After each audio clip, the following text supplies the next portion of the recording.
Good morning. I'm Harley Schlanger from the LaRouche Organization with your daily update for April 1st, 2022. Since it's Friday, I usually take your questions, but I made an editorial decision today that there's so many important, significant developments occurring in virtually every 24-hour period that I'm going to review these strategic developments as a priority. And so I apologize to those of you who sent me questions. There were some very good questions, and if I have the time, I'll write a response to you personally.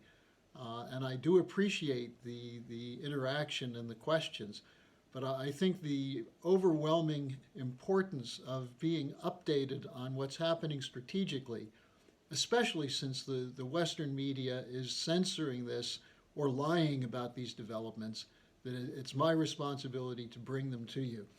So let's start with some on the economy. The deadline given to the US and the European nations to start paying for gas and oil to Russia in rubles is today. This is not an April Fool's joke. Putin made a very shrewd decision that rather than allow the economic warfare to degrade the value of the Russian currency, he would insist that the oil and gas be paid for in rubles. Now, the Russians are apparently not going to cut off deliveries immediately, but so far most Western countries have said they won't do it. They argue it's too hard to do. Well, it's not too hard to do. You just go to a Russian bank and buy rubles. But this is part of the continuing economic warfare. So the Russian policy is no rubles, no gas. Now, who's hurt by this? Consumers in the transatlantic world. Take the case of Germany, for example. There are discussions now of rationing gasoline for private transport. There are discussions of blackouts, especially next fall and winter. But there's also discussion of cutting electricity to large consumers like industrial plants.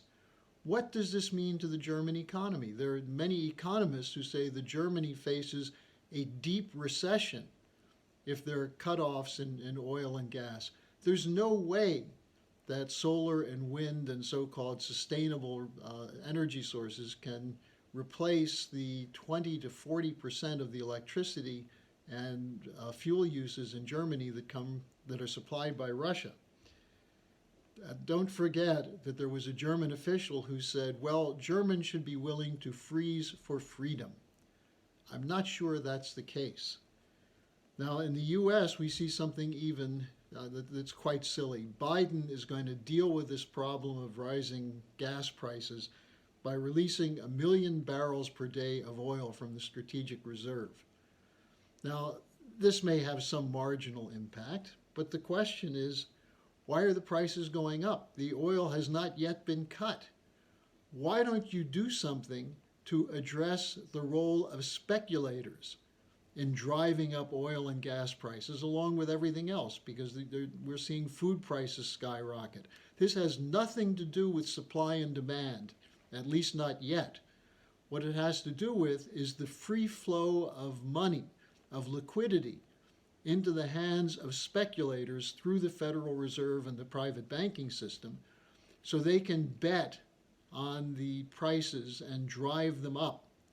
So again, this is the people of the Western world are suffering because of the decisions made by the NATO and US leadership to minimally punish Russia, but more importantly, to create circumstances for the removal of Putin, a regime change in Russia. So next time you go to the gas pump, don't blame Putin. It's our own governments that through their idiotic green technology policies, the green cutoff of funds to fossil fuel exploration and shutting down coal and nuclear plants, and then conducting this economic warfare against Russia, it's the Western governments that are causing this, not Vladimir Putin. Now, meanwhile, the ruble is strengthened. Putin's strategy is working. And it's now at pre-war levels. This is prompting talk of the possibility that the ruble will play a role, along with the convertible yuan from China, in moving to a new financial system. A talk of a gold-backed ruble. Well, that's not yet policy, but it certainly signals a trend in that direction. For example, the Indian decision to work with Russia on a ruble-rupee exchange rate. We also see Sergei Lavrov, the Russian foreign minister, is in Delhi now for talks. Now, the ruble would be backed not only by gold, but by oil, timber, strategic metals, wheat, and so on, because Russia has invested significantly in scientific advance and in physical economy. One analyst wrote that what you see with Russia is that rather than digital printing press of a quantitative easing program of the many central banks, there's a move in a new direction, away from a flood of valueless money to a world of physical economy. So this is a trend. It's not necessarily a done deal, but we're seeing more and more talk as the dollar collapses, as the physical economy of the West collapses. We're seeing more and more talk in this direction. At the same time, there was a very sharp warning of a scarcity of goods that should be expected in the United States due to inflation, supply chain problems, and so on. And this was delivered in a speech in Texas by Robert Capito, a co-founder of BlackRock.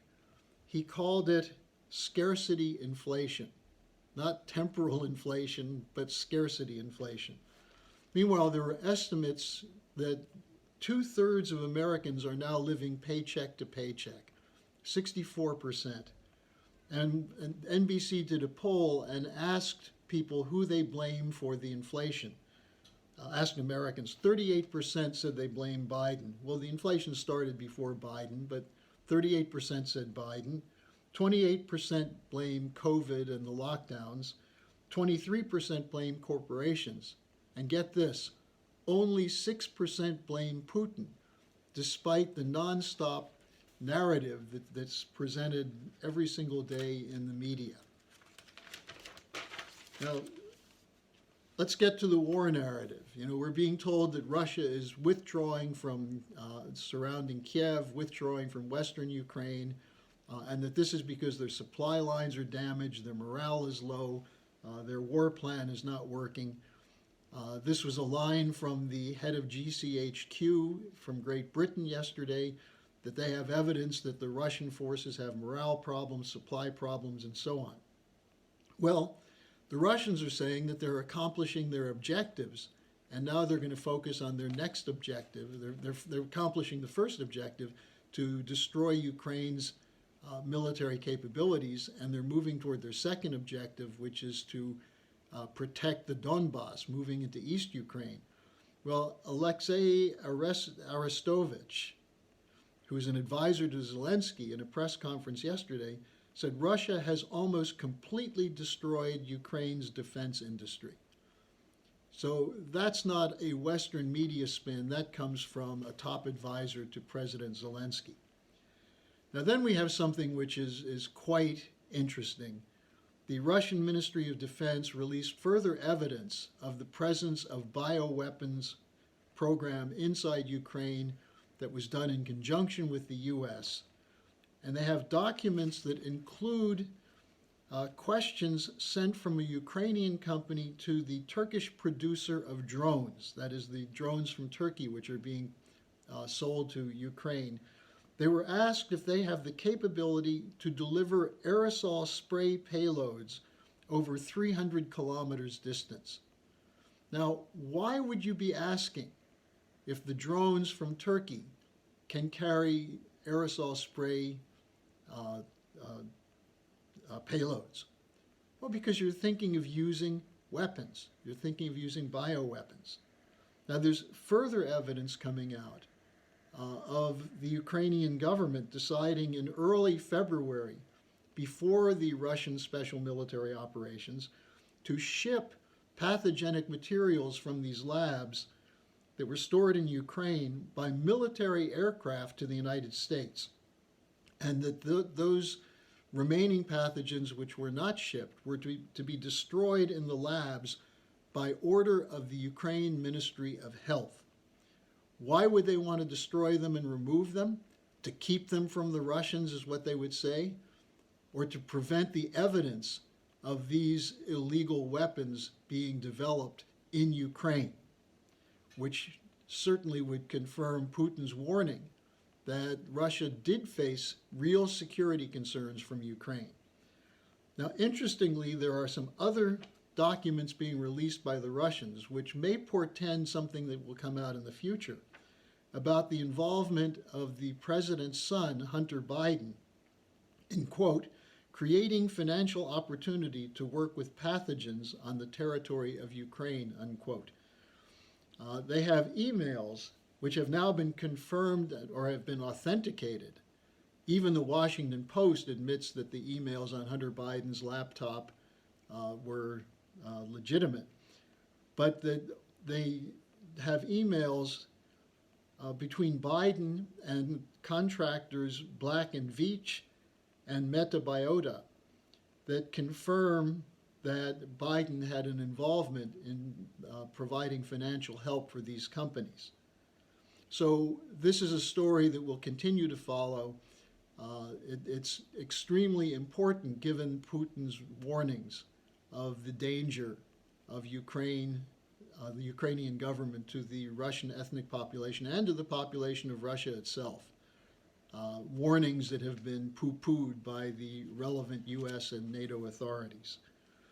Now, finally, I want to take a look at the threats being presented by the U.S. against countries that are not going along with the sanctions regime, not condemning Russia. Two in particular, Pakistan and India, stand out because both of these countries have a history of involvement with the non-aligned movement. Both of them have had prime ministers who were assassinated. In the case of Pakistan, Ali Bhutto, whose family members point the fingers at Henry Kissinger, who warned Bhutto not to develop an independent nuclear capability. And of course, in India, you have Indira and Rajiv Gandhi, who were targeted by assassins.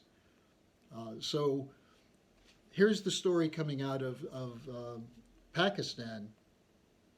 The U.S. is being accused of being behind the no confidence vote facing Prime Minister Imran Khan in the Pakistani parliament. A senior official was quoted by the ambassador to the United States from Pakistan as having said that relations between the U.S. and Pakistan will improve if Khan is no longer in office.